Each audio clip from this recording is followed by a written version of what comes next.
അല്ല ഗൈസ്, വൈകുന്നേരമാണ് കേട്ടോ. വൈകുന്നേരം ആയ ഒരു കാത്തിരിപ്പാ. അതുനെ ഇപ്പോൾ വരും പറഞ്ഞിട്ട് കേട്ടോ. ശ്രീകുട്ടനാണോ ഓരോ വണ്ടികളെ എണ്ണി എണ്ണി എണ്ണി ഇരിക്കും കേട്ടോ. ഇതിലാണോ അതിലാണോ എന്നൊക്കെ നോക്കിയിട്ട് അങ്ങനെ അതും വന്നു. പിന്നെ ഞങ്ങൾ ഒരുമിച്ച് എല്ലാവരും കൂടെ ചായ കുടിച്ചു കേട്ടോ. ചായ എല്ലാം കുടിച്ചിട്ട് വെറുതെ പുറത്തിങ്ങനെ ഇരിക്കുമായിരുന്നു. കുഞ്ഞുങ്ങൾ സൈക്കിളോട്ടും കളിക്കുകയും കാര്യങ്ങളൊക്കെ. ഈ ഒരു സമയത്താണ് അവരൊന്ന് പുറത്തിറങ്ങി ജസ്റ്റ് ഒന്ന് കളിക്കലൊക്കെ ഉള്ളത്. അപ്പോൾ ശ്രീകുട്ടൻ വെച്ചാൽ ചെറിയൊരു ജലദോഷം ഉണ്ട് കേട്ടോ. അതുകൊണ്ടുണ്ടായിരുന്നു. അതുകൊണ്ട് പെട്ടെന്ന് മാറി. ശ്രീകുട്ടൻ്റെ മാറിയിട്ടില്ല. അപ്പോൾ അതേ അതും സൈക്കിൾ ഓടിച്ച് കുറച്ച് നേരം കളിക്കുക കേട്ടോ. ഇന്ന് ഞങ്ങൾ 4 പേരൊന്നും ഇങ്ങനെ വൈകുന്നേരത്തേക്ക് ഇരിക്കാറില്ല കേട്ടോ. മിക്കവാറും കാണേട്ടൻ ഓട്ടം പോയിട്ടോ അല്ലെങ്കിൽ ഓട്ടം പോയിട്ട് വന്ന് കിടന്നുറങ്ങും അങ്ങനെ എന്തെങ്കിലുമൊക്കെ ആയിരിക്കും ഈ സമയത്ത്. അപ്പോൾ ഞാനും പിള്ളേർ മാത്രമേ ഈ സമയത്ത് ഇരിക്കാറുള്ളൂ.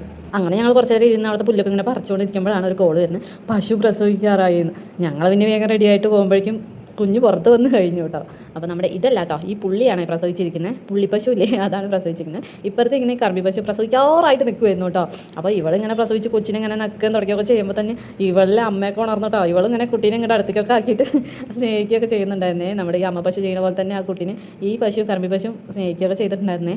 എന്നിട്ട് കുറച്ച് നേരം കൂടെ കഴിഞ്ഞപ്പോൾ ആളുടെ മുക്കലും മൂളലൊക്കെ ഒന്ന് മാറി. കാരണം ഓളും ഗർഭിണിയാണല്ലോ. ഗർഭിണിയെന്നല്ല കേട്ടോ, അവൾ മാസം തികഞ്ഞ് നിൽക്കുവാണേ. ഒരു ദിവസം എന്ന് വിചാരിച്ചതാണ്. പക്ഷേ ഒരു ദിവസം ആയില്ലെങ്കിൽ മണിക്കൂറുകളുടെ വ്യത്യാസത്തിൽ ആളും പ്രസവിച്ചു കേട്ടോ. അങ്ങനെ വീട്ടിൽ 2 അതിഥികൾ വന്നു ഒരു ദിവസം, ഒരു രാത്രി കഴിഞ്ഞപ്പോൾ. ഒന്ന് പെണ്ണും ഒന്ന് ആണുമായിരുന്നേ. കണ്ടോ, 2 പേരും കൂടിയിട്ട് ആദ്യത്തെ കൺമണിനെ നോക്കുന്നുണ്ടോ.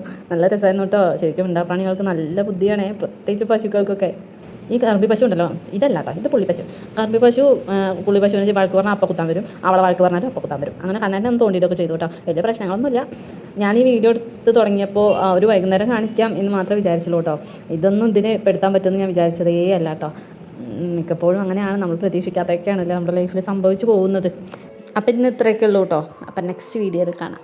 Tata bye bye, see U.